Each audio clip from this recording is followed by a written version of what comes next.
isiko ayaphela emzimbeni uba dehydrated. Kufuneka ngokododa tebelele bangenelele ngedini ukuze ufumane amanzi. Akazange nokuzawasela apha emlonyeni, akasayihlandayo. Namanzi kasiwasela tebele.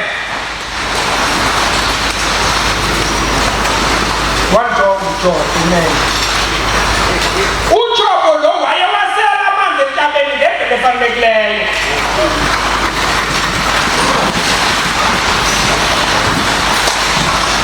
Ngendlela efanelekileyo besiwasela amanzi aziswe ngalaa ndlela yethu.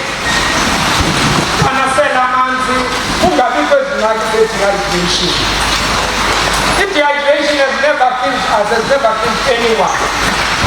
But ngoku niyazibaka izinto besiyifumile. I think ndanogwebingcwele nokwazi na silapha eDimbaza, kulaa area yaseDimbaza. Sixelelwa ngabakhwetha phaa uba hayi kuthiwa singasela manzi. Sithi nisisibini nina apha ndizonozesasa.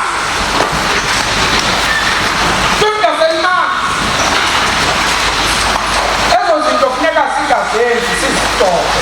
Nale nto yabantwana sibanqanda uba mabangaphathi iipilisi zabo. Isiko alisinyangi sakhuthwane.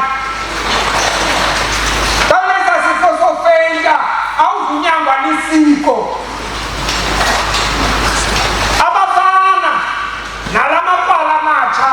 Ngawo athi xa uphatha iipilisi zakho lesathuthwane hayi awuyondoda. Yikwekwe kwalethetha loo nto, yikwekwe leyo. Kwekwe leyo. Proper kwekwe yile. Umntana xa eneswekile suziphatha iipilisi.